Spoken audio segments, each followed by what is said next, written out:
for just under 2 years now. I am a senior public engagement officer, which doesn't really, I don't know if that really means a lot. My job is to oversee our youth program, which serves about 2,500 youth in the Portland metro area per year. And I also do work with some of our corporate partners. So that could be like Google or Intel or Microsoft, working with their employees to help them understand more about Mercy Corps and the work that we do. If you notice that my voice sounds funny, maybe it's because I'm from Canada and moved to Portland about 2.5 years ago, and now I call Portland my home. So really excited to be a part of the LEAP competition this year, and I'm going to hand it over to my co-host, Danny. Hey everyone, my name is Danny Rauda, and I am our education officer for the Mercy Corps Action Center. And my role is to oversee and run the youth programs with sixth graders up to college age.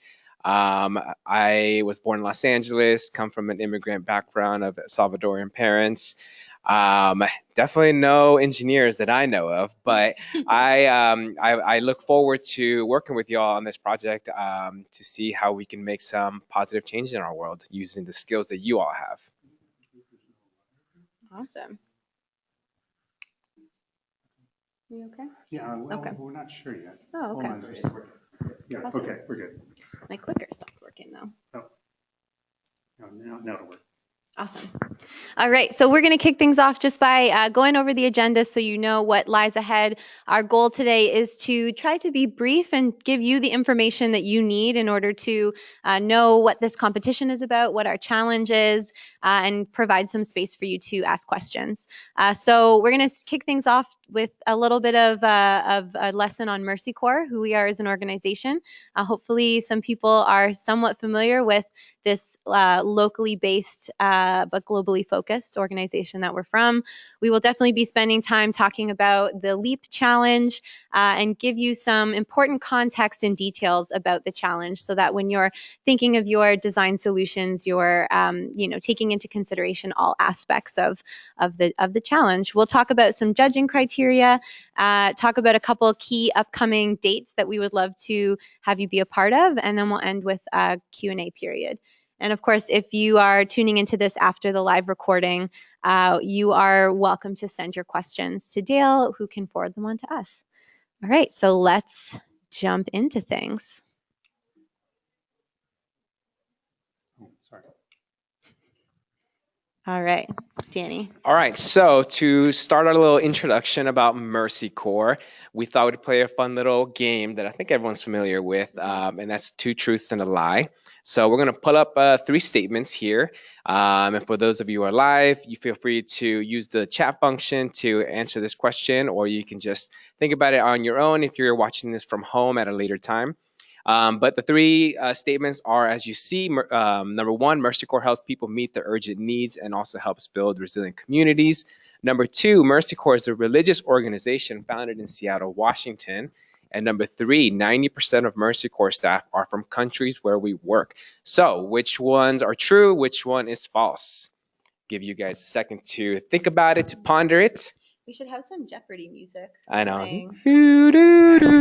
And Pam has already picked number 2 as being false. Ooh, all right, we've got a number 2 from Pam.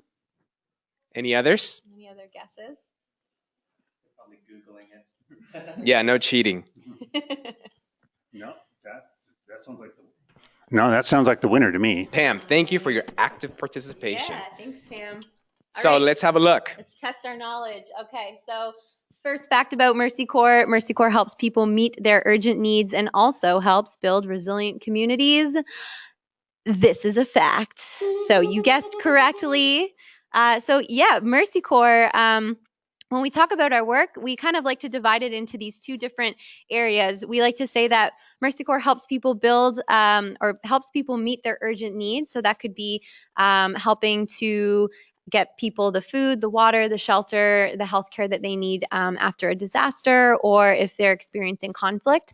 But Mercy Corps also stays in communities and tries to build resiliency so that communities can build back stronger and they can, over time, be the owners of their own development and really drive the change in their own community. So what this looks like, we threw up a couple stats, but this could look like helping displaced people. We work with about 8.3 million displaced people in about 20 different countries. We do things like cash distribution after disaster relief efforts. We connect people to clean water and resources. So there's lots of different things we do. A big focus of the work that we do has to do with young people, which is going to become a central focus for the LEAP Challenge in 2018. So, all right, let's move on to the second fact or not. Right. So number 2, I believe Pam suggested that it was false. Is that right? Yes. Yeah. All right. So let's have a look. No, Mercy Corps, right, sorry, is a lie. So Mercy Corps is not a religious organization, not anymore. We were founded as one, but in the 90s when our current CEO, Neil Kenny Geyer, and the other executive leaders made the strategic decision to become secular. And by secular, we don't necessarily mean the opposite of religious, but it's more another term for neutral. And as some of you could guess, why we made this decision, it's basically to expand our reach to as many people as possible that we want to help, because in many countries where we work at, they might not share the same religion that some of our leaders share. So we just want to make sure that that's not a barrier to the work that we want to do around the world. All right. So by process of elimination, we know that this final piece of information about Mercy Corps is a fact. So 90% of Mercy Corps staff are from the countries where we work. So Mercy Corps employs about 5,000 people in more than 40 countries around the world. And what's really important and what allows us to do the work that we do is that the people who work for Mercy Corps are from the communities that we work in. And so kind of almost going back to what Danny was talking about, this allows us to access really important cultural, religious practices, to leverage local knowledge, to empower young people and people in the community to be the owners of their own development. It's really important that as a global organization, we are accessing the knowledge that exists within these communities, as opposed to trying to export or transport Western ideas of how communities should develop or how communities should look like. So making sure that our offices are staffed with people who are from those communities is very important. So those are two pretty key facts about Mercy Corps. The other one was a lie. But we're not liars. We're just here to have some fun. There was a fact embedded in it. That's true. Awesome. All right. So really, the best way to show you what we do is by sharing a little bit of a video with you. So we're going to play that for you now. So enjoy.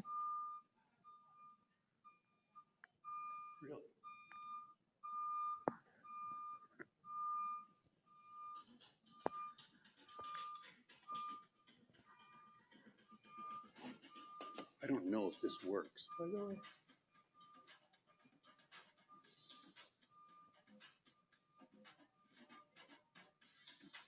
Yeah, there's no sound.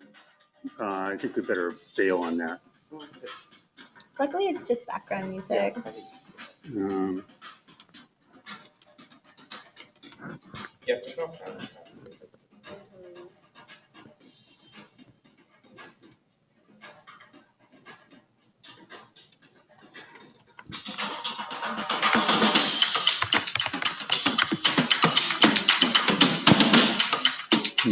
Oh, it probably would help.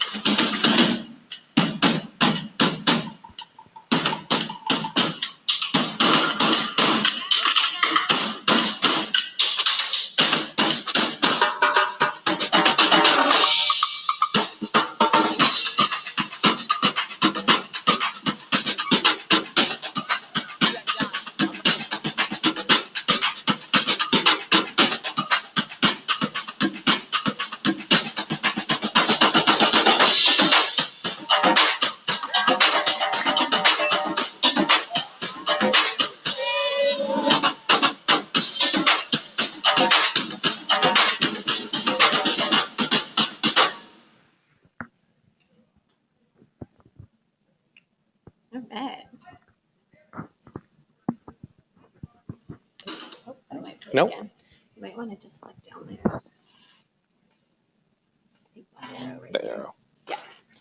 All right, go back. Yeah, we're good. Yeah, so as you can see from the video, we have a very authentic and pure, optimistic viewpoint of the world. And so our mission, in the simplest sense, is that we believe a better world is possible. And what that means is that anytime a disaster strikes, an economy collapses, conflict erupts, we always try to capitalize on the community's strengths or local resources and empower them to be more resilient next time another disaster strikes in their communities. Yeah, so how does that align with your mission as LEAP? Well, you as engineering and robotics experts are also interested in humanitarian values and using the skills and talents, the strengths, your capacities to make a difference in this world. So that's why we really look forward to aligning our two organizations to for this project that you put on every year. Awesome. Yeah, and to add on to that, as Danny and I were crafting your challenge, which we're going to get into right now, we actually sat down with quite a few members of Mercy Corps people and really asked, what are challenges that your team members are facing in the field? And we sourced this challenge straight from a couple field teams. We have one department at Mercy Corps called the Technical Support Unit, and we talked with them for quite some time about getting some help on this one particular challenge they were facing around young people. And we said, well, we know a bunch of young people who might be interested in trying to solve this problem. So let's see if we can help you out. So we're really excited to share this with you. So let's give you a little bit of a snapshot of the problem here, kind of a picture of what we're facing. So this challenge this year is going to be around the theme of farming and agriculture and food security. I mean, we can all agree that eating. Sexy. No, that's true. It's not a very sexy topic, but it's an important topic. And we don't talk a lot about hunger. We don't see that on the news that often. It's not necessarily sensationalized, and yet it is so important. And hunger is the one of the number one drivers of poverty right after conflict. So the problem that we're facing here is that, unfortunately, the farming population is aging. The average age of a farmer in our world is 60 years old. And so the population demographic is increasing and changing, and we need to increase our production of food by 70% by the year 2050 in order to actually feed the world's population. While this is happening, agricultural productivity is actually stalling, and young people aren't necessarily seeing farming as, kind of like Danny's saying, maybe a sexy career opportunity, but also as a lucrative career opportunity. And they prefer to seek employment in more urban areas. This is a challenge that we're seeing happen in countries all over the world. This might even be something that we can identify and sort of identify with happening right here in our own country or even in our own communities as we see people from rural areas flocking to urban areas. I don't know about you, but the traffic in Portland has certainly been increasing over the last 10 years or so. And so we know that people are coming into cities looking for employment, but we believe that there's actually a solution in farming and in agriculture and keeping people in their communities and working for their communities. So we see a big solution, and we're not going to give you the solution, but we see an opportunity here to leverage young people as the next generation of people who will be farming and feeding our world. Mercy Corps sees a lot of value in working with young people, and we wanted to share another video with you that sort of outlines our approach and why we see so much potential in young people. So we're going to share that with you right now.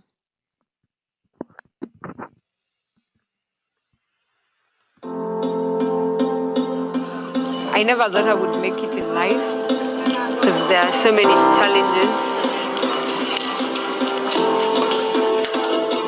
Dreams were shattered because there were no jobs. The market is not so receptive to young people.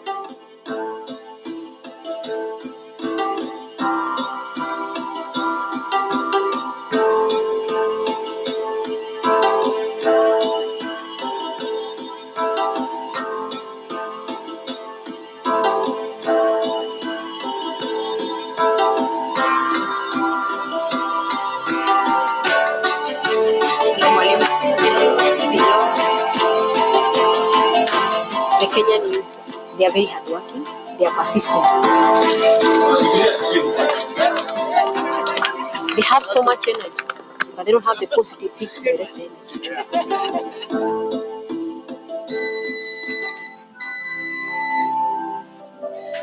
I'm a youth like you. Once we are in business, it's always going to grow. It's always going to be dynamic.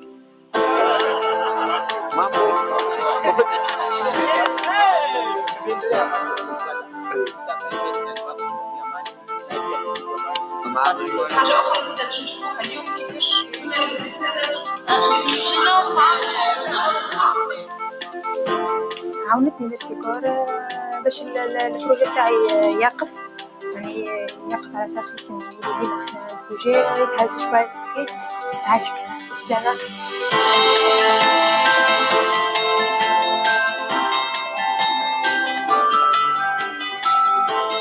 بالبروجي انا بطبيعتي مانيش من العباد الوفيين، معناها بطبيعتي نخدم ما نبقاش.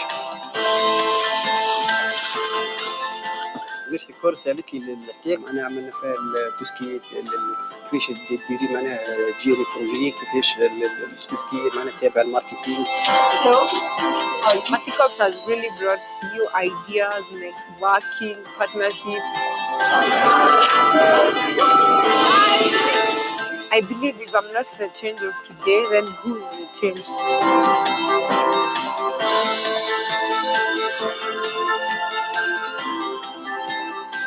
I started realizing I was not in this alone. فرحت برشا وعرفت روحي باش ننجح. لا مو مش نوصل، انا مانيش باش نحبس.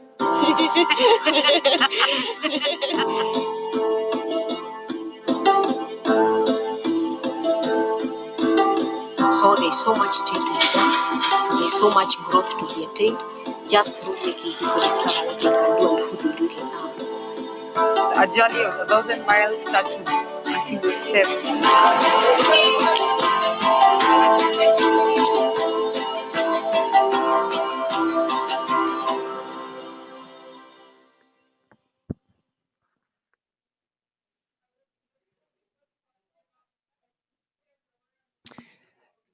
Yeah, so as you can see from the video, and as I mentioned earlier about our mission as an organization, we believe a better world is possible, and one of the primary drivers for that are going to be youth. That's why we spend time in trying to reach out to the youth in the countries that we work in, and even here locally, to hear from them. What are their needs? What are their wants? And how can they become active agents of change today? So how does this relate to this particular challenge that Courtney was describing? Well, we think that right now that we can capitalize on young and motivated and very innovative young people and channel that energy in the agricultural production. Specifically, we know that there's an opportunity in that on-farm productions. They need young people, and they need them to be more skilled and be more knowledgeable about this industry. So what this necessitates is more creative solutions that transform the production into an interesting and profitable and prestigious livelihood for young people. So in other words, we want to make sure that this actually will put some cash in their pockets and will benefit their well-being overall as they grow into young adulthood. Yeah. All right. So now we get I should have had a drum roll, but this is going to be your challenge. So here is the LEAP 2018 competition challenge. So the objective, your objective, if you choose to accept it, this message will destruct in 30 seconds. No, it won't. Is we want you to design and build a new technology for resource-poor youth to help increase productivity and profitability of vegetable production. We want your project to be exciting. We want it to be inspiring so that young people can see the benefit and see the opportunity of working in the agricultural sector. So we're really excited about this. We're looking to you to apply your engineering, your robotics, your innovation skills to think of a new solution that is designed by youth for youth. Because, sometimes a bunch of adults, they just don't know. They just don't know how to access from the perspective of a young person. And so we're really looking to you to understand the needs of our users, the needs of the young people who we want to engage in this program with this project, and really see it through their eyes and see it through their perspective. So we wanted to introduce you to a couple of your users, a couple of the people who could be accessing this type of technology that you design, create, and develop. So the first person we wanted to introduce you to is Moima. She's 19 years old and she's from Liberia. And as we were going into the field and we were having interviews with community members, talking to them about how do we engage young people in agricultural production, a really important part of that process is by talking directly to young people and getting their opinions, getting their thoughts and ideas. And so here's a couple things that Moima said to us. She is the daughter of a farming family, and she's the eldest daughter. And so she knows that there's going to come a point where it is going to be her responsibility to take over her family's vegetable farm. And she said to us, I want to scale my family's farm. I see farming as a really proud and prideful thing to do. I just don't know how to actually scale it. I don't have the tools. I don't have the resources. The other thing that Moima brought up that's really important is that she is a woman farmer in her community, and that in her community, women are treated differently. And she's worried that that treatment may inhibit her ability to grow her business. So you can understand here that we've got a gender lens that applies to this problem. And as we're thinking about solutions and as we're thinking about designing things, we want to be thinking about it from lots of different angles, from a cultural angle, from an accessibility angle, and also from a gender angle. Let's meet another one of our users. Yeah, one of those other angles that you're going to want to consider are those who don't necessarily feel so proud about working in this industry, and they need a little more motivation or incentive to really thrive in this work. And this is Edgar, who's 22 and lives in Guatemala.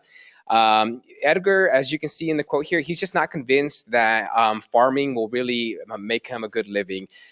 He sees people in his social networks, like his friends in his nearby community, making really quick cash by just selling or fixing motorcycles. So for him, it's like, why not just do that? That he sees the immediate return, right, by what his friends are doing.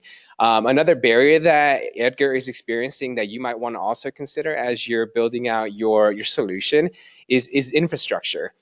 So if he's going to be in this industry, how is he going to get transport goods and services when the roads in his villages aren't functional? So that's something to consider.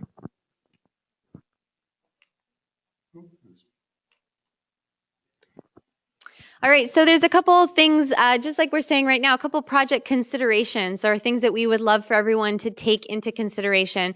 And the reason we want to throw those out there is because these are the same types of considerations that the people who design solutions at Mercy Corps have to think about when we are creating innovative solutions in the humanitarian field. So a couple of things we wanted to point out.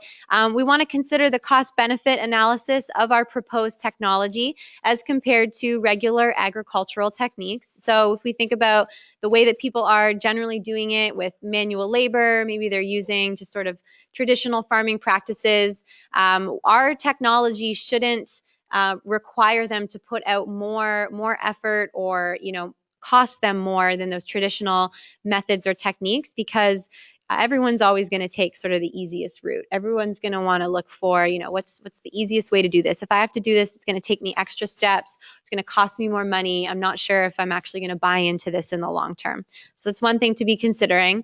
Another is that we want you to think of a low-cost model that is appropriate for the local market, and would love for you to try to incorporate renewable energy sources into this type of technology. So if your technology needs to be plugged in all the time, that might limit a lot of folks who can actually use that technology. We work in a lot of communities that experience what we call energy poverty. And that's where either they don't have access to electricity for most of the hours of the day, or maybe they only have access for a couple hours. So we want to think of different ways to, potentially power the technology, or look for maybe mechanical solutions that don't require as much of that energy to actually function. And then finally, one of the most important parts of Mercy Corps' work is that what we're doing is sustainable. So is what we're designing and is what we're creating actually going to stand the test of time? Will it be something that people will want to integrate into their lives, into their communities? Will it actually help people be more engaged in agricultural production in the long term? So we definitely don't want any quick fixes. Although Edgar might be looking for a quick fix, we want to convince him that there are other solutions. So we also have a couple project constraints, or more considerations to think about. We're not going to talk through every single one of these, so we would encourage you to, maybe if you're tuning in afterwards, you want to pause the video, take a look, write some of these down, have a quick scan, and return back to this presentation as you're starting to develop and build out your solution. So, just a couple things to think about, again, like the availability of energy and of power, making sure that our solutions are sustainable, making sure that we're taking into consideration different cultural contexts, location, gender, those types of things, making sure that we don't need to import a ton of parts from other parts of the country. We want to sort of be accessing local labor, local skills, local products, in incorporating that into our solution. All right, a couple other sort of logistical things that are important to sort of the final product that you're going to be producing for the LEAP final competition. So we will give everybody a space. We'll be hosting the final competition at the Mercy Corps Action Center, which is located in downtown Portland, next to the Portland Saturday Market, if anyone's ever been there before. We won't be in the Saturday Market, though. We'll be inside the building, and each team will be given a space on our first floor to set up your booth and to wow us with your prototype and your presentation. We'll also be asking everyone to make a 5-minute presentation and be able to speak to some questions that our judging panel might have for you about your prototype and about your solution. So if anyone's ever seen Shark Tank, I don't know if our judges will be as scary. I don't know, probably not. They probably won't be as scary. They'll be really friendly. But those judges will represent different people from Mercy Corps, from our corporate partner, Autodesk, potentially other folks involved in the LEAP competition. So we're really looking forward to engaging presentations that really showcase all of the hard work that you've done. We will have an opportunity for people to walk around, have a look at your booths and your prototypes more closely in person. And if we have a lot of teams, we may need to do a few rounds of pitches. So be prepared to give us your elevator pitch, as well as maybe a more detailed presentation. So we're really excited for that part of the competition. We also wanted to go over some judging criteria. Again, we're going to speak through to this, but we do encourage you to either pause and really read through this criteria, or make sure that you're referring back to this slide as you start to build out your design solution. So the top sort of 5 things that we want your prototypes to be considering are impact, practicality, creativity, presentation quality, and display or prototype effectiveness. So we really want to make sure that what you're creating actually does have impact, that your prototype will adequately increase productivity and profitability in agricultural production for young people. We want to make sure, again, that it's incorporating all of those project considerations and project constraints. We also want creative, innovative solutions. So think outside the box. Be ready to wow us with things that that we have never thought of before. That's why we're reaching out to you as young people, to bring us your creativity, to bring us the perspective that maybe we don't necessarily think about. So we're really excited about that. And of course, sort of some of those standard presentation type things, making sure that you have a good presentation quality. We're able to really understand why you created what you did, how it functions, and making sure that your display really, really represents that. There are a couple, really just two key dates that we want everyone to be aware of. On October 20th, which is only a few weeks away, we will be at the First Fair Conference, which is an opportunity to meet us in person, to learn a little bit more about Mercy Corps, to ask us questions about the competition, about the work that we do, potentially get, more information and context that's going to help you build a better solution.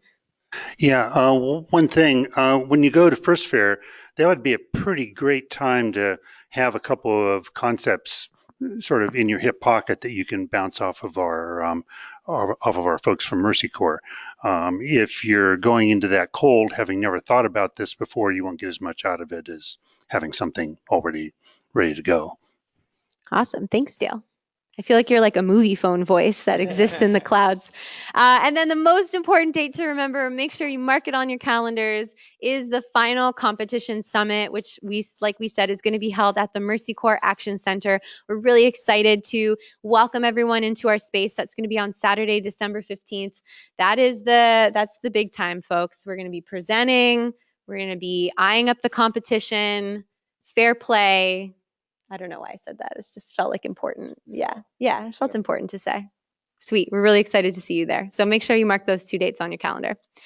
And I think that leads us into questions. Unless, Tyler, Dale, you had anything you wanted to add at this point? Well, I am going to show my lack of skill with this and see if I can get the webcam to come on. Did I succeed in that, Tyler? No.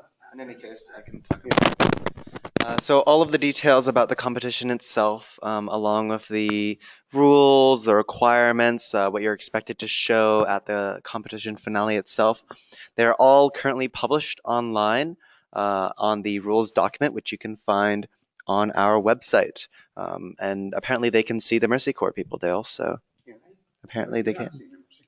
I don't know. Yeah. I thought they could see us the whole time. No? So if you could, Pam, could you verify one more time that you can see the Mercy Corps folk? How many fingers am I holding up? Hey, she says that she can see you, so that is awesome. So if you have any questions, then you can type in the chat box. A thing to kind of start out with, I know that you folks have spent a lot of time in country, and things that we take for granted in the United States, like the availability of power and of shipping and of repair facilities and such, don't really exist there.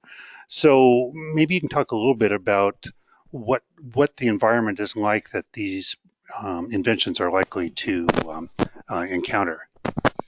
Yeah, definitely. So our user is the technical term that we use is called peri-urban youth. And that's sort of a descriptive term for young people who maybe don't necessarily quite live in super rural communities, but who talk to the camera, but who also don't live, right in the middle of a big city center. So maybe the closest comparison we would say is the suburbs, but we're not necessarily talking about the same maybe socioeconomic, access to wealth or resources that maybe we would associate with that sort of demographic. So these are youth that are kind of in between. These communities exist in between. So that means that there is, kind of to answer your question, there's limited access or intermittent access to things like power. There are roads that go in and out of these communities, but sometimes the roads may not be paved or they may not be well maintained. And so if we're working in a community in the rainy season, sometimes those roads can all just be washed out, and then we're not able to actually get trucks in, and we have to think about other ways of actually getting procurement into the communities. Other times we do have access to roads. So I think what we want to assume as we're designing solutions is that we're using materials that we can source, from within the country. So if we've got a really,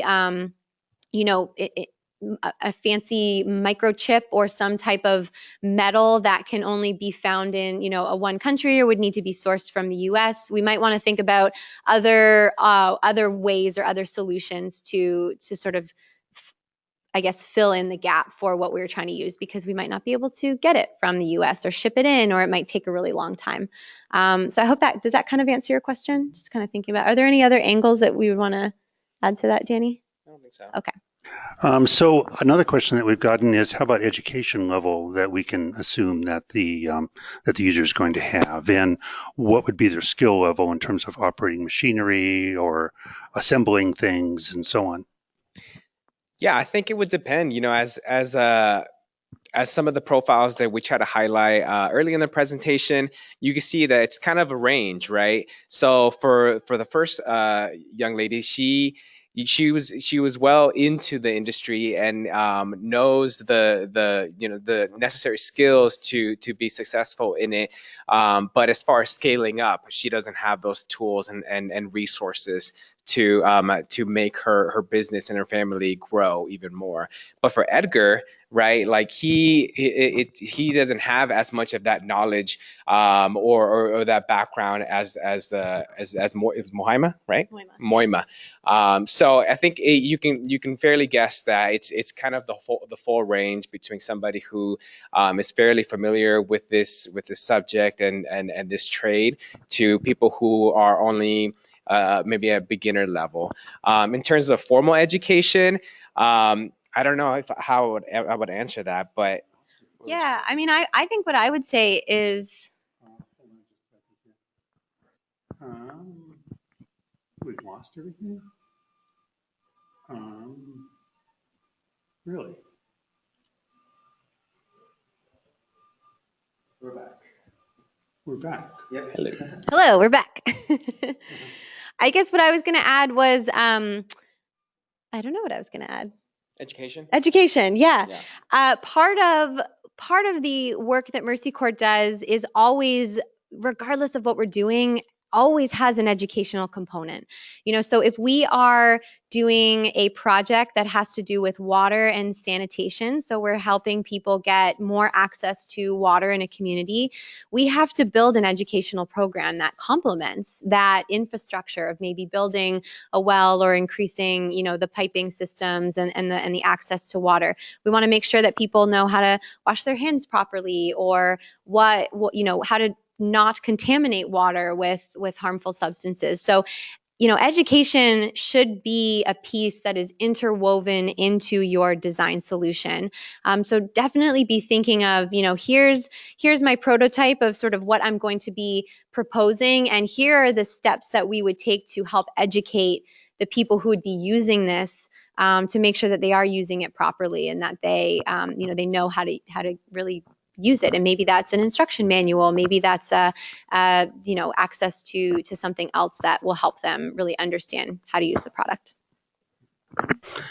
And another question that's come up is, can we assume that the users are motivated to do this, or they're doing it because they don't have a choice?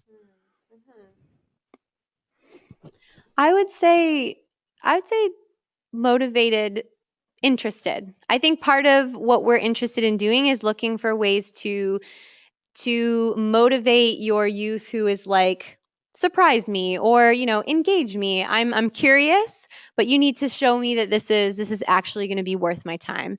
Because if you think about a young person who is growing up in maybe a poor economic situation, they're making sure that they need to get their basic needs met. They might have family members to take care of. A young person might even have children that they're taking care of, like a parent would be. So we definitely want to create solutions that are going to be accessible, and that are going to show them that choosing to use this product or this solution that you design is going to really help them meet their needs, or increase their needs in terms of food production, or actually profitability from what they create.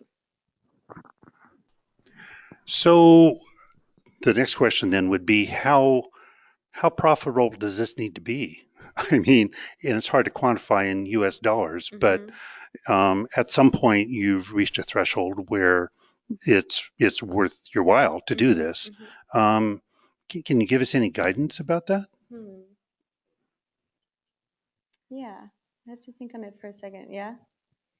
I know. I think I definitely can't. I can't provide sort of a number. I think that if that's an approach that you want to take, I would recommend doing a little bit of digging and doing in some research, understanding, what are my mind wants to go to thinking about, sort of basic income of the different communities that we work in.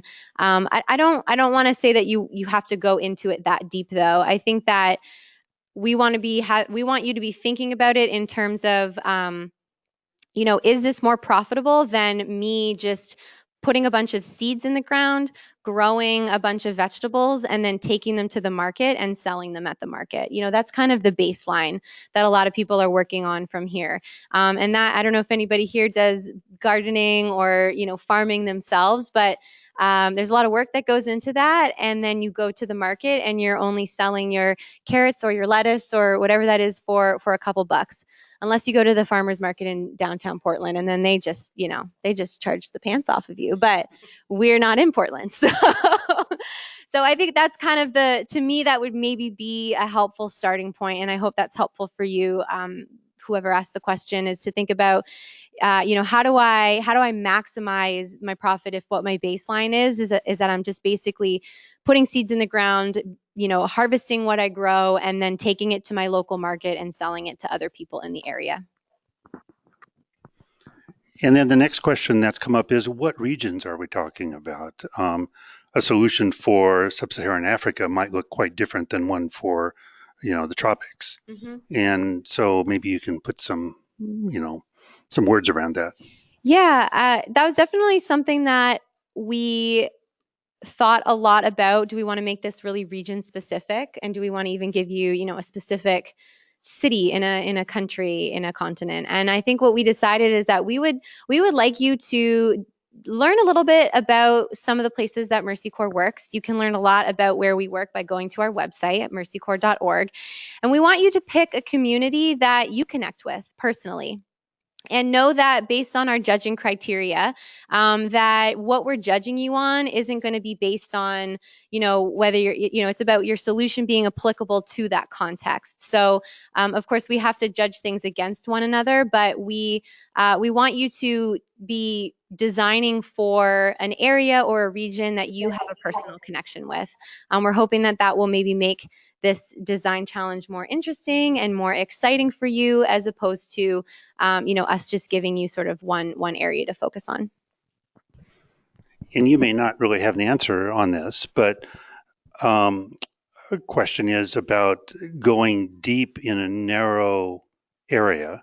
So you could have a very deep solution that's a fantastic solution for a very small population, Mm-hmm. or you could have a very broadly applicable solution that maybe doesn't, go as deeply and, just kind of helps everybody a little. Mm-hmm. Any advice about which way to go there? Yeah, I think something that Mercy Corps is always thinking about is scalability. So when we design solutions, we want to make sure that there's some aspect of being able to take this and scale it up to meet the needs of other community members. Of course, this is the thing about working in a global organization, is that we constantly have to shift and tweak the solution based on the cultural, community, historical context. I mean, when we're working in areas that are in active conflict, sometimes we have to adjust strategy on a daily basis because the variables are changing. So, I think that we sort of want to just keep that in mind as we're thinking about our solutions. And then the question has come up of, maybe you can talk a little bit about the challenges of shipping into developing countries. And, some solutions might be built more with local materials, but maybe not be as effective as something where we're shipping in things from the developed world. Maybe, I don't know what you can say about that, but we kind of take UPS for granted, and it isn't a thing. So you mean we can't just Amazon Prime our materials to? Yeah, doesn't it just take a couple days? No. So, we were actually both sitting in a meeting today with he's our vice president of HR, and he had just come back from a trip in South Sudan. And he was talking about an area of South Sudan that we work. It's in the northern part of the country. Is it Benetui? Benetui, is that how you say it? And in Benetui, where we have some folks working with us right now, correct me if I'm wrong, but in order to get there, it would be a 12-hour drive every day for a week. That's how long it would take to get there. And if you're interested, look up a map of South Sudan and look at where the capital is, which is Juba, and then look, at how far it is to get to the top of the country. It's not really that far, but because of the lack of infrastructure, it makes it super difficult to get things into some of these communities. A lot of times it's by air. That's how we have to do things. Of course, when you are delivering goods by air, it also becomes very expensive. And so we have to think about the timing of shipments. Nigel Pont, that's the VP of HR. He was talking about how they have to plan some of their shipments 6 to 8 months in advance before things actually get delivered. So imagine making your Amazon order and then you getting your batteries in 6 months. That's sort of which has that happened to you? Not with Amazon. All right, we need to Other providers.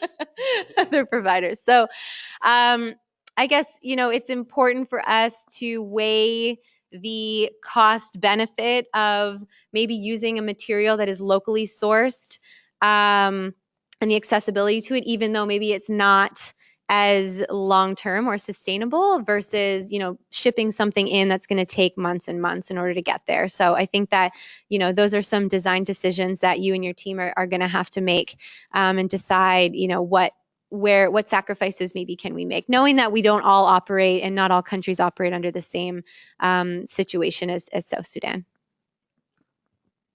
And Pam from Autodesk just mentioned that another place to get ideas is the Autodesk Foundation, and their website very helpfully is autodesk.org. So you might wander over there and check it out. Also, check out the LEAP website on the 1540 side. That's 1540.org/LEAP. I have no other questions in the chat box. Tyler, do you have anything? Okay. Are there questions that we should have asked that we didn't? No, I think you asked some great questions. Was there any other things that we wanted to add, Danny? No, I think that we are, in full transparency, we're Mercy Corps, we're a organization of innovators, and we always want to give something a try. And working with LEAP this year, this is our first time working with LEAP, and we're giving it a try too. And so if today you felt like there was something that, information that we needed to provide to you, or if you have anything that you need clarified, let us know. Because this is sort of the first time that we've set up a competition like this too. And so we're eager to hear your feedback, because we do want to support you in creating incredible solutions, which we definitely will be sharing with Mercy Corps and sharing with folks in the field. So we're very much looking forward to meeting you all and to seeing your incredible designs. And thank you very, very much for doing this. I know that it's just kind of a leap of faith that this is going to work out, but it is a leap of faith, literally. Okay, everyone. If you have questions, send them to me first. That would be robotics@catlin.edu.